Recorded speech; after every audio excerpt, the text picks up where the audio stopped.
기초연금 받으려고 집 팔고 전세로 가면 절대 안 되는 이유가 있습니다. 안녕하세요. 슬기로운 중년 생활을 위해 생활 속 유용한 정보를 쉽게 읽어주는 희망지기입니다. 최근 은퇴를 한 A 어르신은 사정이 있어 살고 있던 서울의 아파트를 팔고 경기도 외곽에 전세를 얻어 이사를 하셨는데요. 얼마 후 재산이 늘어났다며 그간 받고 있던 기초연금이 중단되었습니다. 많은 분들이 기초연금 수급 자격을 따질 때 자기 집을 소유한 경우와 전세에 살고 있는 경우 둘 중 당연히 내 집이 없이 전세 사는 사람들이 기초연금 받기에는 유리할 거라고 생각하시는데요. 과연 그럴까요? 오늘 영상을 통해서 확인하시기 바랍니다. 시청하시면서 좋아요만 한번 꾹 눌러주세요. 구독, 좋아요, 알림 설정 콕콕. A 어르신은 서울의 시가 5억 원인 아파트를 소유하고 계셨는데 사정이 있어 팔고 경기도에 2억 원의 전세를 얻었습니다. 그런데 얼마 후 기초연금이 중단되었는데요. 바뀐 것이라곤 집을 팔고 전세로 간 것밖에 없는데 어떻게 된 일일까요? 현재 기초연금은 재산과 소득을 종합적으로 반영한 소득인정액이 단독 가구는 202만 원, 부부 가구는 323만 원 이하여야 대상자가 됩니다. 그런데 이 소득인정액을 계산할 때 포함되는 여러 가지 항목인 근로소득, 사업소득, 연금소득, 일반재산, 금융재산 등을 반영할 때 공제되는 금액과 계산하는 방법이 각각 다른데요. 오늘의 주제인 자가이냐 전세냐에 따라서 재산을 계산하는 방법에 차이가 있습니다.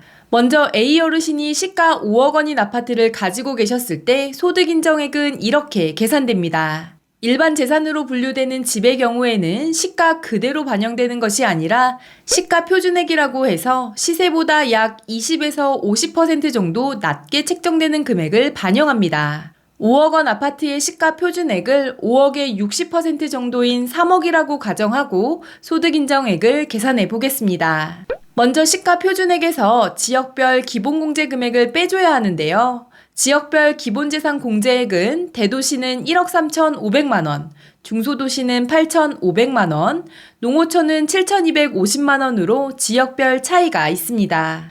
대도시에 해당하는 서울시는 1억 3,500만 원이 공제되므로 시가 표준액 3억 원에서 1억 3,500만 원을 빼면 1억 6,500만 원이 되는데요. 여기에 소득으로 환산하기 위해 소득 환산율 4%를 곱하고 12개월로 나누어 주면 55만 원이 나옵니다. 즉 서울에 있는 시가 표준액 3억 원인 아파트를 소유하셨다면 소득 인정액으로 55만 원이 반영되는 것입니다.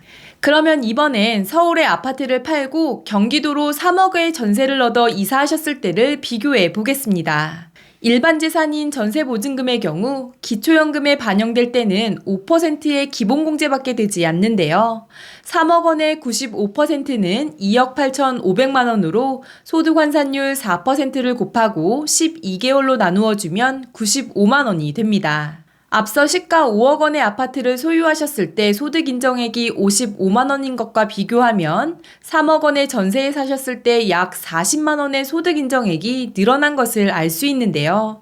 그래서 A 어르신이 기초연금에서 탈락하게 된 것입니다. 자가의 경우 시가 표준액으로 반영하기 때문에 약 20에서 50% 정도 기본공제의 효과가 있지만 전세의 경우 5% 기본공제밖에 안 된다는 점에서 보듯이 기초연금 소득인정액 계산할 때 전세가 유리하다고는 볼 수 없습니다. 게다가 주택을 소유하면서 받으신 담보대출이 있다면 이 금액은 100% 부채로 공제하기 때문에 내 집을 소유하셨다고 기초연금에 더 불리한 것도 아닌데요. 이런 점을 감안하면 기초연금에 반영되는 재산을 줄이기 위해 집을 팔고 전세로 가시는 것은 신중하게 결정하셔야 할 것 같습니다. 그런데 일부 어르신 중 은퇴 후 소득이나 연금이 없어 고정적인 생활비나 병원비가 필요한 경우 있던 집을 처분하고 작은 집으로 줄이거나 전세를 고려하시는 분도 있으신데요. 이런 경우에는 집을 처분하지 마시고 주택연금에 가입하시는 것도 고려해 보실 수 있습니다. 주택연금은 자기 집에 살면서 매달 연금을 받을 수 있고 받은 연금 금액만큼 부채로 공제해 주니까 노후에 현금이 없어서 어려움이 있으신 분들에게 도움이 될 수 있으니 참고하시기 바랍니다.